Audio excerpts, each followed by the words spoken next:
सोबतच आपल्यासोबत खासदार पाटील साहेब आहेत, त्यांच्याशी देखील बातचीत करूया. सर, सातारा सांगलीचा प्रश्न होता, ती जागा देखील आपल्या हातनं गेली, मात्र जे महायुतीची मतं आहेत जवळपास 100 मतं ही फुटताना दिसलेली आहेत. नाही बा, मागच्या वेळेला काँग्रेस पक्षाने ही जागा लढली होती. ह्या वेळेला आमच्या आघाडीत आम्ही ती राष्ट्रवादीला दिली होती.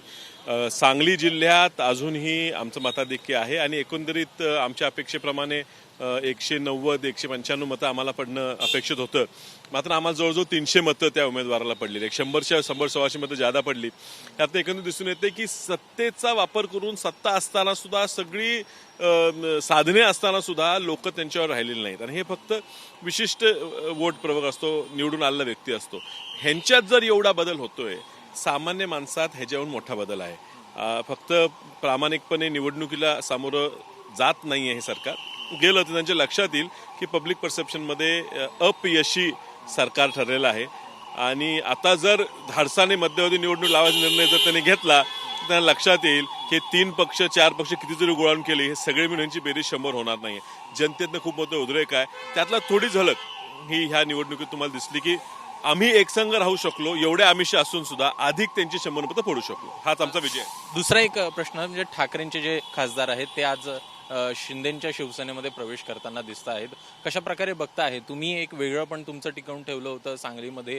एकूणच ठाकरेंचे जे उमेदवार आहेत ते तुमच्या समोर होते. राष्ट्रीय पातळीवर हे जे लहान पक्ष आहेत हे सातत्याने अडचणीत राहणार आहेत आणि म्हणून ही जी एक चेंज व्हायला लागले, कदाचित हे देशासाठी वाईट नाहीये. हे भाजप राष्ट्रीय पक्ष आहे, सत्तेत आहे, बरोबर आहे. काँग्रेस हे प्रमुख देश पातळीवर विरोधी पक्ष आहे आणि राहुल गांधी यांचं नेतृत्व ह्याच्या पुढच्या काळात देश स्वीकारते, हा जो एक शिफ्ट आहे. आणि त्यामुळे पुढच्या काळात हे लहान पक्ष ही टिकू शकणार नाहीत. ह्यांना पुन्हा आपण जरी निवडून दिलं तरी त्यांची निवडून आलेली लोक ही त्याच पक्षात राहतील का फुटून दुसरीकडे जातील, ही शंका सातत्यानं राहणार आहे. आणि एक अपक्ष जरी असलो तरी वैचारिक गोष्टीसाठी आपण निवडून येतो, लोकांना आपण सांगतो. मग ही जी 6 लोक निवडून आली ही काँग्रेसच्या पाठिंब्यावर निवडून आलेत. मी शिवसेनेत 2 मिनिट शब्द बाजूला ठेवा, त्यांच्या पक्षात काय ठरते. ठाकरे साहेब सुद्धा जर 9 लोक घेऊन त्यांच्याबरोबर गेले असते तरी हा प्रश्न निर्माण झाला असता की तुम्ही एका आयडिओलॉजी प्रमाणे आमच्या बरोबर आलात, काँग्रेस बरोबर इलेक्शन लढली. ही 6च्या 6 लोक, इतर 3 सुद्धा आणि आलेली त्यांची 20 आमदार सुद्धा ही ह्या आयडिओलॉजीला सपोर्ट करताना आमच्यावर आलेली आहेत. आणि तुम्ही ज्यावेळी ती आयडिओलॉजी सोडायला तयार होता, काम हे ते नगण्य आहे.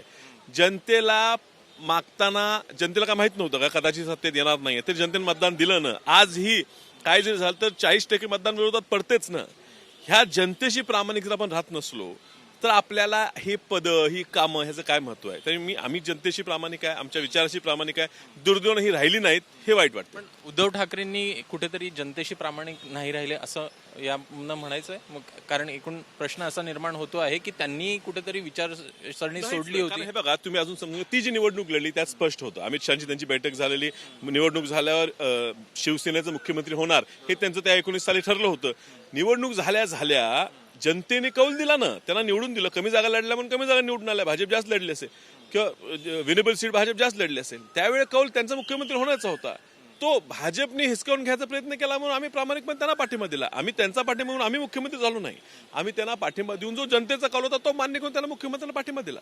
त्यामुळे ते त्याशी प्रामाणिक राहिलेले आहेत. ही सदस्य त्यांच्या विचाराशी आणि लोकांना सांगितल्याशी प्रामाणिक राहायला पाहिजे होती, राहिली नाहीत. दुर्दैव आहे. त्यांनी जनतेपुढे जाऊन विचारतो हे म्हणण्यापेक्षा आम्ही राजीनामा देऊन जनतेपुढे लढतो हे म्हटले असते तर आम्हाला जास्त पटलं असतं. ठीक आहे, आता तो त्यांचा निर्णय, बघू. थँक्यू बातचीत केल्याबद्दल. कॅमेरामॅन अरविंद वारगेसह अभिषेक मुठाळ, एबीपी माझा, मुंबई. एबीपी माझा, उघडा डोळे बघा नीट.